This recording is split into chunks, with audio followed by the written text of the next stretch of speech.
아들이 사라졌다는 걸 알게 된 건 은행 통장에 마지막 잔고 2,300만 원만 남았다는 사실을 확인한 직후였다.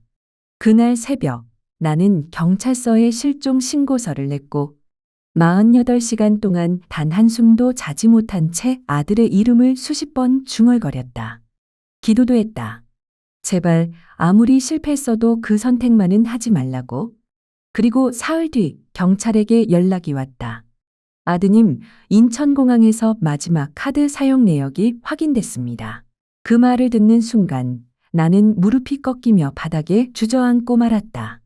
정장을 입고 수천만 원 대출 결정을 내리던 사람이 이제는 무전기를 들고 문을 열어주는 사람이 됐다.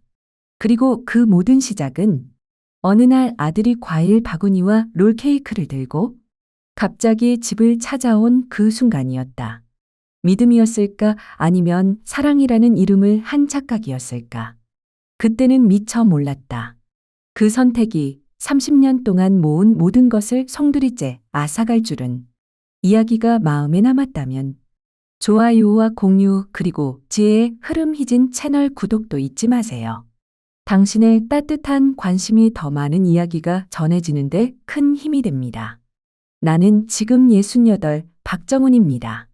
한때는 여의도 중심의 대형 은행 지점에서 지점장을 맡아 매일 수십 명의 직원과 수백 건의 거래를 오가며 살았던 사람이다. 정갈한 정장을 차려입고 이른 아침부터 지역거래처를 방문하고 수백억 대출을 놓고 협상하던 날들이 하루같이 이어졌다. 좋은 조건의 상품을 얻고자 찾아오는 고객들, 결제를 받으러 조심스레 서류를 내미는 직원들 속에서 나는 내 자리에서 소신껏 일했고 또 자부심도 있었다. 우리 부부는 평생을 검소하게 살아왔다. 외식을 해도 허투루 돈을 쓰는 법이 없었고 나는 급여의 3분의 1을 꼬박 적금으로 붓고 퇴직연금은 별도로 운용해왔다. 주식도 부동산도 손대지 않았다. 무리하지 않고 그저 은퇴 후를 대비하는 것이 우리의 가장 큰 목표였다. 그렇게 해서 모은 돈이 6억 원. 누군가에겐 대단치 않을 수도 있겠지만 한평생을 남들처럼 과시하지 않고 그저 자기 목 다하며 살아온 우리 같은 부부에겐 그 금액이 전부였고 든든한 버팀목이었다. 그런데 지금 나는 새벽 4시 반이면 눈을 뜨고 예전 내가 지점장으로 근무했던 그 본점 건물 똑같은 은행으로 향한다. 단지 이번에는 다른 이름으로 불린다. 나는 지금 그 은행 건물의 경비원 박정훈이다. 지하 1층 보일러실 옆 조그만 휴게실에서 무전기를 들고 출입증을 확인하고 택배를 수령하며 하루를 시작한다. 몇 년 전만 해도 내가 결제하던 그 회의실 앞에서 지금은 누군가의 출입을 허락받고 문을 열어주는 역할을 맡고 있다. 내가 왜 이 자리에 서게 되었는지, 이렇게까지 삶의 무게가 바뀌게 된 건 누구의 탓인지, 이야기를 풀기엔 조금 긴 시간이 필요하겠다. 하지만 이제는 차근차근 그 이야기를 꺼내보려 한다. 어느 늦은 오후였다. 비도 안 오는 날인데 괜히 창밖이 흐려 보이던 그날 아들 녀석이 갑작스레 집에 찾아왔다. 39. 결혼한 지 어느덧 5년이 흘렀고 15년째 한 회사에서 근무 중인 외아들이다. 평소엔 바쁘다고 문자 하나 띄우기조차 드물던 녀석이 웬일로 평소 내가 좋아하던 제주감귤 한 상자와 단호박, 롤케이크까지 들고 왔을 때 직감적으로 느껴졌다. 아, 무슨 얘기를 하러 왔구나.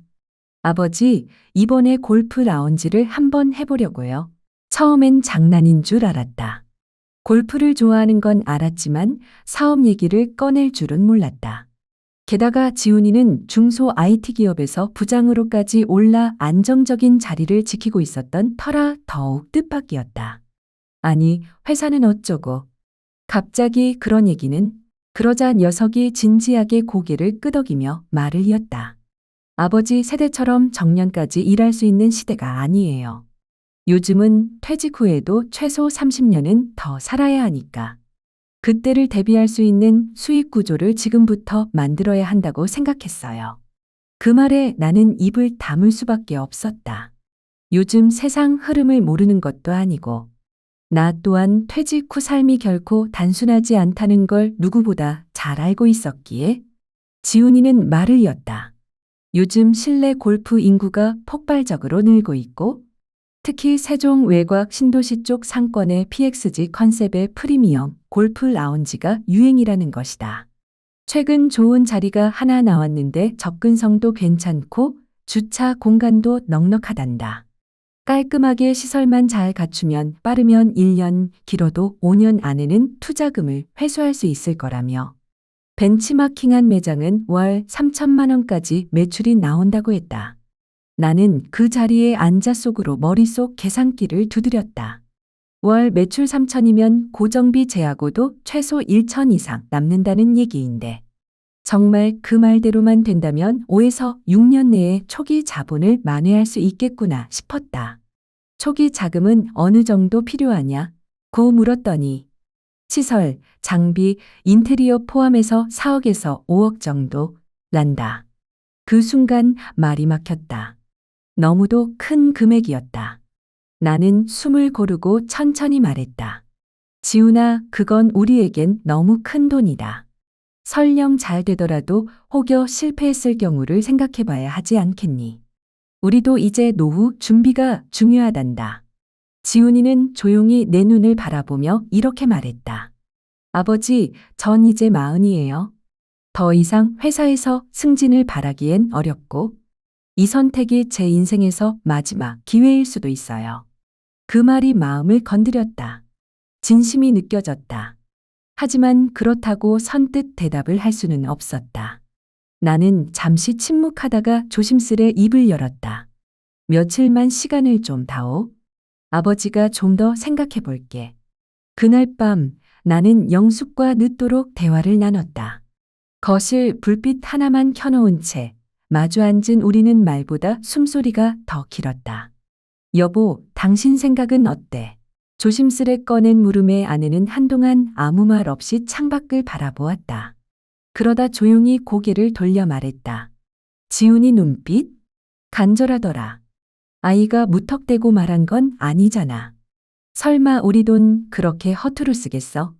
그 말에 가슴 한켠이 흔들렸다. 하지만 나는 여전히 망설였다.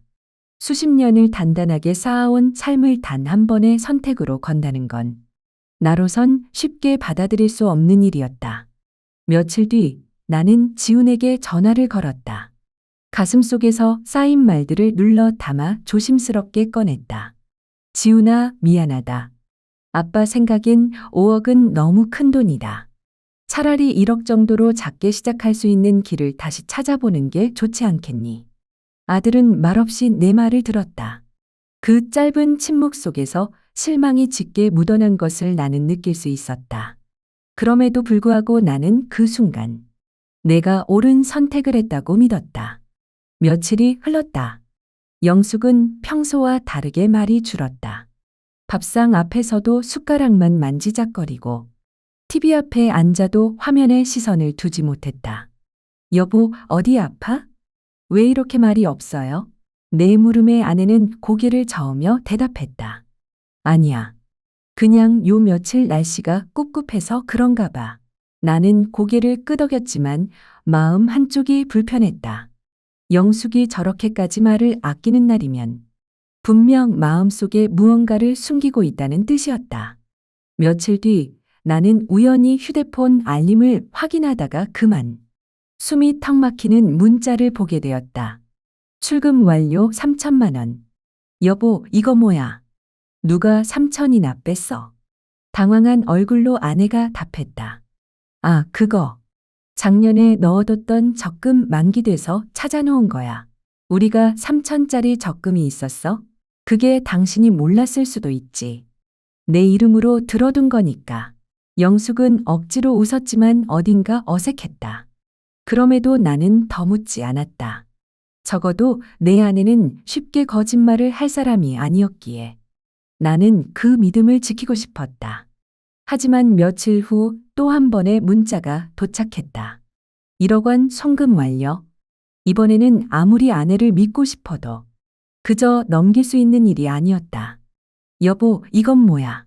누구한테 1억이나 보낸 거야? 아내는 한참을 침묵한 끝에 작은 목소리로 고백했다. 지훈이한테 줬어. 미안해. 뭐라고? 3천만 원도 아니고 1억. 그것도 아니야? 지금 얼마를 보낸 거야? 3억, 총 3억이야. 그 순간 온몸이 얼어붙었다. 목소리가 가늘게 떨리며 나도 모르게 소리를 높였다. 상의도 없이 대체 왜? 영숙은 눈시울을 붉히며 낮게 말했다. 당신은 반대할 거잖아. 근데 그 애가 너무 간절했어. 부탁하는데 내가 외면할 수 없었어. 3억. 그건 우리의 노후 자금의 절반이 넘는 금액이었다. 심지어 어떠한 서류도 차용증도 없었다. 그저 아들이니까라는 이유 하나로 내어준 돈이었다. 은행 지점장으로 일하면서 1,000만 원 규모의 대출조차 수십 장의 서류를 받아 꼼꼼히 확인했던 내가 이번 일 앞에서는 아무 말도 할 수 없었다. 그날 밤 나는 거의 한숨도 자지 못했다. 불 꺼진 방 안에서 천장을 바라보며 수없이 묻고 또 물었다. 그 돈 날리게 되면 어쩌지? 지훈이는 과연 감당할 수 있을까? 내가 너무 쉽게 넘긴 건 아닐까? 머릿속은 온통 걱정으로 가득했고 수십 가지 가능성이 떠올랐다가 끝내 답도 없이 사라지곤 했다. 다음 날 아침 나는 결국 지훈에게 전화를 걸었다. 지훈아, 엄마한테 돈 받았다며? 네. 아버지, 정말 감사합니다. 꼭 잘 되게 할게요. 녀석의 목소리는 들뜬 기색보다 결심이 묻어 있었다. 나는 잠시 침묵하다가 조심스레 물었다. 그래, 계획은 있지? 언제쯤 회수할 수 있을 거라 보니? 물론이죠. 1년 안에는 원금 다 갚을 수 있을 거예요. 걱정 마세요, 아버지. 그 말을 들으면서도 이상하게 마음 한쪽은 쉬이 놓아지지 않았다. 기대와 불안이 동시에 공존하는 그 아슬아슬한 균형 위에서 나는 또다시 현실과 타협하려 애썼다. 그리고 6월 중순, 마침내 지훈이의 PXG 골프 라운지가 문을 열었다. 세종 외곽의 상업지구 한복판. 근방의 신규 아파트 단지가 밀집해 있어 접근성도 좋았고 건물 앞 주차 공간도 꽤 넉넉해 보였다. 개업 당일 나와 영숙은 꽃바구니를 들고 현장을 찾았다. 건물 외관은 깔끔했고 안으로 들어서자 넓은 스크린 타석이 쭉 이어지고 있었다. 대기 공간은 호텔 라운지를 연상케 할 만큼 고급스럽고 아늑했다. 아버지, 어머니 어떠세요? 괜찮죠? 지훈이는 양복을 단정히 차려입고 오랜만에 보이는 해사한 얼굴로 우리를 바라보며 물었다. 그 눈빛 속에 묻어난 자신감은 그동안 녀석이 얼마나 준비에 몰두했는지를 말없이 증명하고 있었다. 나 역시 그 순간만큼은 마음이 놓였다. 그래, 이 정도면 고객들도 만족하겠구나. 속으로 그렇게 생각하며 내심 가슴속 돌덩이가 조금은 내려앉는 기분이었다. 실제로 오픈 첫날부터 손님들이 제법 들어왔다. 지훈이 말로는 SNS와 골프 전용 커뮤니티를 통해 마케팅을 했고 모바일 예약 시스템까지 연동해 편리하게 만들었다고 했다. 그 후 한 달 정도는 정말 모든 게 순조롭게 돌아가는 듯 보였다. 지훈이는 틈틈이 전화를 걸어와 매출 상황과 고객 반응을 알려줬고 우리는 그럴 때마다 작은 안도와 함께 희망을 품었다. 아버지, 요즘 예약이 꽉 차요. 오픈 시간만 되면 다들 먼저 잡으려고 난리예요. 그래. 매출도 잘 나오고 있겠네. 예상보다 좋아요. 이 분위기라면 1년 안에 회수 가능할 것 같아요. 그 말을 들은 영숙은 곁에서 그동안 쌓인 긴장이 한꺼번에 풀린 듯 눈가가 붉어지며 조용히 속삭였다. 여보, 우리 아들 잘 해냈어. 그렇게 걱정하더니 이제는 좀 놓아줘도 되겠네. 그 순간만큼은 나 역시 믿는 만큼 잘한다는 말이 틀리지 않구나 하는 생각이 들었다. 긴 의심 끝에 만난 평온은 더없이 따뜻했고 오랜만에 둘이서 나란히 환히 웃었다. 하지만 그 평화는 오래가지 않았다. 7월이 되면서 지훈이의 목소리에서 미묘한 변화가 느껴졌다. 예전처럼 밝고 단단하던 어조가 어딘가 눌린 듯하고 말끝이 자꾸 가라앉았다. 아버지, 근처에 골프장이 하나 더 생겼어요. 가격도 싸고 이벤트도 자주 열고요. 그래서 손님이 줄었니? 조금요. 근데 저희는 서비스 퀄리티가 더 높아서 괜찮을 거예요. 말은 그렇게 했지만 그 대답 안엔 확신이 없었고 나는 순간 그게 시작이겠구나 하는 불안이 가슴 한켠에 스며들었다. 7월 말이 되자 지훈이의 연락은 눈에 띄게 줄어들었다. 전에는 일주일에 두세 번은 먼저 전화를 걸어왔던 아이가 이제는 내가 먼저 연락을 해야 겨우 목소리를 들을 수 있었다. 지훈아, 요즘은 어때? 손님은 좀 늘었니? 네, 뭐 좀 주춤하긴 한데 괜찮아요. 금방 다시 좋아질 거예요. 말은 긍정적이었지만 그 목소리 안에는 예전의 자신감이 사라진 지 오래였다. 그리고 그 말을 듣고 나면 이상하게 가슴 한쪽이 쿡 찔리는 듯 아려왔다. 게다가 정산서도 한 달 넘게 오지 않았다. 그거 다음 주에 한꺼번에 드릴게요. 똑같은 말만 반복될 때마다 나는 더 이상 안 들은 척 넘기기 어려워졌다. 그리고 8월 말, 지훈이가 오랜만에 집에 찾아왔다. 문을 열고 들어서는 그 얼굴에서 나는 곧장 변화를 느낄 수 있었다. 언제나 당당하던 눈빛은 희미해졌고 피곤이 깔린 얼굴은 예전의 그 총기와는 전혀 다른 모습이었다. 아버지, 어머니, 죄송한데 드릴 말씀이 있어요. 나와 영숙은 조용히 마주 앉았다. 지훈이는 한참을 머뭇거리다가 조심스럽게 입을 열었다. 골프장 매출이 예상보다 많이 줄었어요. 6월까지는 3천 정도 나왔는데 8월엔 1,800밖에 안 됐어요. 나는 애써 침착하게 물었다. 그래도 1,800이면 적은 건 아니잖니? 문제는 고정비예요. 임대료만 700, 인건비 500. 거기에 전기세랑 운영비까지 합치면 거의 1,500 가까이 나가요. 나는 속으로 계산을 해보았다. 남는 돈이 300도 안 된다는 얘기였다. 그걸로는 언제 그 많은 투자금을 메꾼단 말인가. 한숨이 저절로 나왔다. 지금 그럼 어떻게 하겠다는 거니? 지훈이는 고개를 숙인 채 한참을 침묵하더니 이윽고 얼굴을 들고 조심스럽게 말했다. 장비가 문제예요. 스크린 반응도 느리고 그래픽도 구형이에요. 요즘 새로 생긴 곳들은 다 최신 장비 쓰거든요. 우리도 리뉴얼하면 경쟁력 있을 거예요. 그 말에 나는 속으로 고개를 떨궜다. 결국 또 투자 이야기다. 또 투자하자는 거냐? 지훈이는 작게 그러나 단단하게 말했다. 죄송해요. 근데 이번이 정말 마지막이에요. 장비랑 센서 시스템 전체 바꾸는데 2억 정도면 될 거예요. 나는 영숙과 눈을 마주쳤다. 말은 하지 않았지만 서로가 느낀 그 무게는 같았다. 우리가 가진 돈은 이제 3억도 채 남지 않았고 이미 3억 넘게 들어간 상황에서 지금 또 2억이라니? 그런데 이상하게도 그 순간 머릿속을 가장 강하게 지배한 건 이대로 멈추면 그 3억도 날아간다는 공포였다. 마치 이미 물러설 수 없는 길 위에 서 있는 기분이었다. 며칠 밤을 꼬박 새웠다. 베개는 축축이 젖어 있었고 머릿속은 그날 이후로 한시도 쉬어본 적이 없었다. 이미 너무 많이 잃었다. 지금 멈추면 진짜 아무것도 남지 않는다. 그런 생각이 자꾸만 나를 덮쳐왔다. 그리고 마침내 나는 또 결정을 내렸다. 그래, 지훈아. 이번이 마지막이다. 절대로 더는 안 된다. 알겠니? 지훈이는 고개를 깊이 숙였다가 다시 들며 말했다. 감사합니다, 아버지. 이번엔 진짜 결과로 보여드릴게요. 그렇게 해서 우리는 결국 총 6억 원을 아이에게 맡기게 되었다. 9월 초 새로운 장비들이 설치되었고 며칠 후 지훈이가 사진을 보내왔다.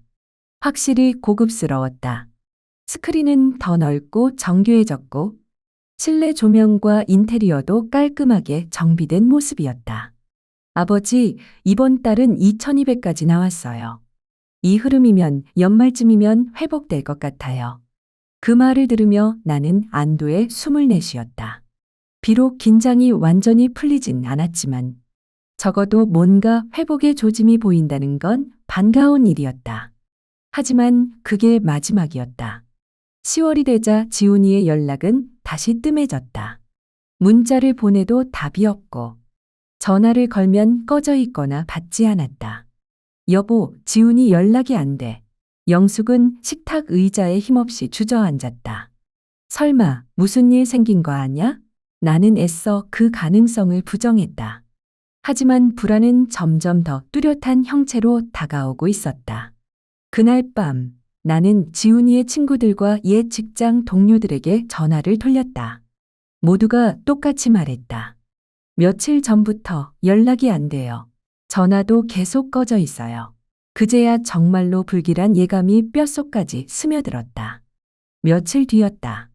현관 벨이 울렸다. 문을 열자 낯익은 청년이 고개를 깊이 숙이며 말했다. 아버님, 저 진수입니다. 잠깐 뵐 수 있을까요? 우리는 말없이 거실 소파에 마주 앉았다. 진수는 손을 맞잡은 채 말문을 열지 못했다. 나는 말없이 그를 기다렸다. 그리고 한참 뒤, 진수는 낮게 숨을 내쉬며 입을 열었다. 죄송합니다. 사실 말씀드릴 게 있어서요. 그 순간, 이미 내 가슴은 준비하고 있었다. 영훈이, 골프장 매출 보고 전부 조작한 거예요. 월 2천, 3천 얘기. 사실은 절반도 안 나왔어요. 숨이 멎는 줄 알았다. 목이 막혔고 손끝이 떨리기 시작했다. 하지만 진수의 말은 그 충격의 시작에 불과했다. 운영비 빼고 나면 계속 적자였대요. 그걸 메우려고 처음 받은 자금 일부를 코인이랑 주식에 넣었다고 합니다. 손실이 컸다고 들었어요. 진수의 말은 조심스러웠지만 나에게는 뇌관처럼 내리꽂혔다. 그뿐만이 아니었다.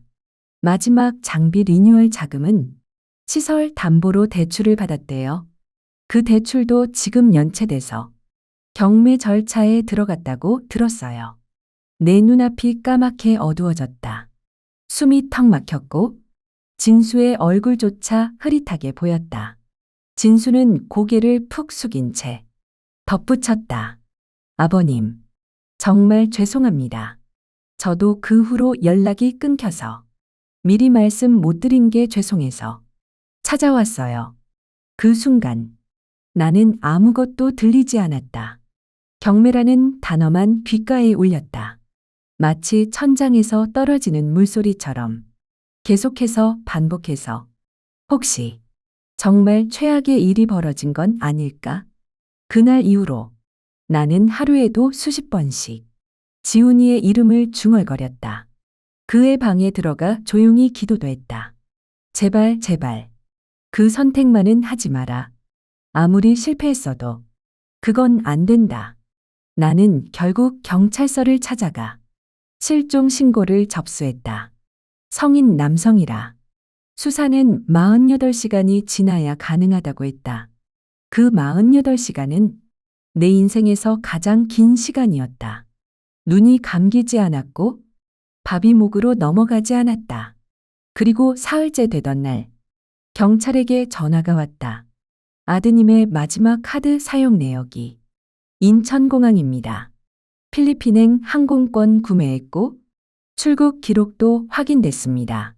그 말을 들은 순간 무릎이 풀렸다. 거실 바닥에 주저앉은 채 숨을 길게 토해냈다. 그래도 살아는 있구나. 다행이라는 생각과 함께 또 다른 절망이 덮쳐왔다. 살아있으면서 왜 도망을 간 거야? 짐을 싸서 홀로 공항으로 향하는 아들의 뒷모습이 그려졌다. 혼자서 얼마나 힘들었을까? 얼마나 외롭고 무서웠을까? 그 순간 원망보다 안타까움이 먼저 밀려왔다. 아, 부모라는 건 정말 자식 앞에서 무력한 존재구나. 영숙은 하루 종일 아무 말 없이 창가에 앉아 있었다. 그 눈은 텅 비어 있었고 손끝은 미세하게 떨리고 있었다. 나는 은행 통장을 꺼내 멍하니 들여다봤다. 잔고 2,300만 원. 그게 우리 부부의 전 재산이었다. 다음 날 아침, 나는 아내에게 조용히 말했다. 여보, 이 집 정리해야겠어. 영숙은 한 박자 늦게 고개를 끄덕였다.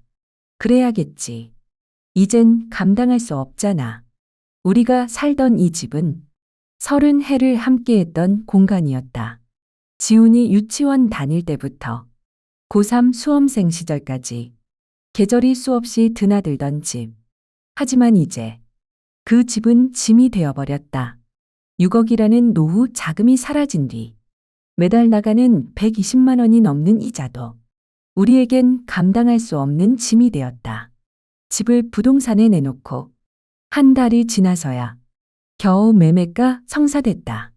그나마 집값이 소폭 올랐기에 대출을 갚고 나니 손에 남은 돈은 1억 원 남짓. 1억 남짓한 돈으로 서울 근교에서 마땅한 집을 구한다는 건 현실적으로 불가능한 일이었다.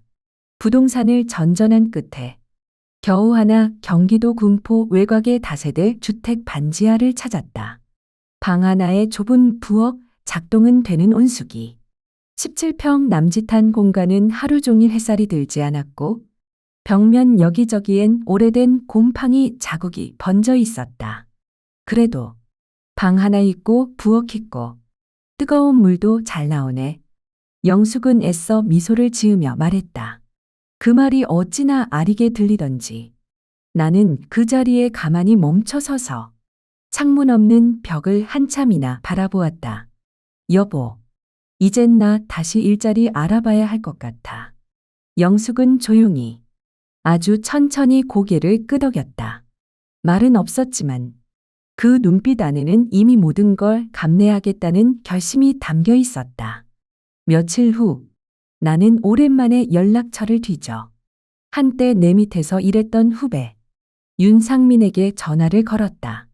그는 지금 여의도 본점에서 경영관리사로 일하고 있다. 선배님, 너무 오랜만입니다. 반갑게 전화를 받은 그의 목소리에 나는 처음으로 진심을 담아 지금까지의 일을 조용히 이야기했다. 그리고 담담하게 부탁했다. 혹시 내가 할 수 있는 일이 있을까? 한동안 전화기 너머로 침묵이 흘렀고 윤상민은 조심스레 입을 열었다. 선배님, 은행 쪽 정직원 재취업은 아무래도 어렵고요. 저희 본점 건물에 계약된 보안 경비 용역이 하나 있는데 제가 추천해보면 가능할 수도 있어요. 순간 내 마음 어딘가가 내려앉았다. 하지만 오래 고민하진 않았다. 그게 무슨 상관이야. 지금은 뭐라도 해야지. 며칠 뒤 나는 다시 여의도 은행 본점으로 출근했다. 다만 이번에는 사원증 대신 무전기를 들고 지하 1층 보일러실 옆에 있는 작은 경비 휴게실로 들어갔다. 출입증 확인, 택배 수령, 차량 등록 체크. 예전엔 내가 회의를 주재하던 그 회의실 앞에서 이젠 문을 열어주고 직원 출입을 관리하는 사람이 되었다. 처음엔 얼굴이 화끈거렸다. 복도를 지나며 마주치는 직원들 중엔 과거 결제를 받으러 오던 후배들도 있었고 그들의 놀란 눈빛을 피하지 못하고 나는 자주 고개를 숙여야 했다. 하지만 시간이 지나면서 그런 감정도 조금씩 흐려졌다. 지금은 체면보다 생존이 더 급했기 때문이다. 영숙도 동네 복지급식센터 부엌에서 조리보조로 일하기 시작했다. 하루 6시간씩 김치 다듬고 설거지하고 바닥을 닦는다. 힘들지 않아? 내가 물으면 영숙은 잠시 멈췄다가 그저 담담하게 이렇게 대답한다. 힘들지. 근데 지금은 그런 말 할 처지가 아니잖아. 그 말에 나는 어떤 말도 꺼낼 수 없었다. 그저 조용히 영숙의 거칠어진 손을 두 손으로 감싸쥐고 조심스럽게 주물러 주었다. 그 밤, 반지하 방 안은 조용했다. 창밖에선 고양이 울음소리가 들리고 위층에서 울리는 발걸음 소리가 가끔씩 천장을 울렸다. 하지만 우리는 서로의 체온 하나로 묵묵히 이 밤을 버텨내고 있었다. 그날 밤, 작은 반지하 방 안에서 우리는 말없이 손을 맞잡고 나란히 누웠다. 창밖으로는 술에 취한 이들이 지나가는 소음이 흐르고 위층에서는 쿵쿵 발자국 소리가 간헐적으로 울렸다. 가끔 어두운 골목 어디선가 들려오는 고양이의 울음도 스며들었다. 낯설고 서늘한 밤이었다. 그러나 우리는 서로의 체온 하나로 버텨내고 있었다. 불 꺼진 천장을 바라보며 가끔 예전 생각이 났다. 거실 안마의자에 앉아 TV를 보다 잠이 들던 평온한 밤들. 마당에서 지훈이와 고기를 구워 먹으며 소주 한 잔 기울이던 초여름 저녁. 텃밭에 상추를 심고 언젠가 생길 손주들과 뛰어놀고 싶었던 그 전원주택의 그림 같은 환상들. 지금은 모두 물거품처럼 사라져버렸다. 하지만 그 누구도 원망하지 않는다. 다시 생각해보면 모든 건 내 실수였다.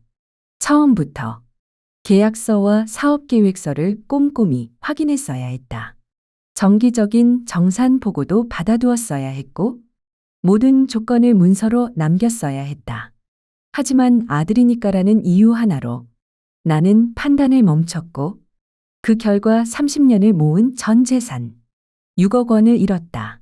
그러나 더 큰 실수는 그 첫 번째 손해 이후 한 번만 더 믿어보자며 추가 투자를 결정한 그 순간이었다.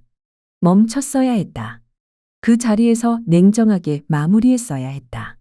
손실을 메우겠다는 생각으로 더 깊이 들어가는 건 그건 투자가 아니라 도박이다.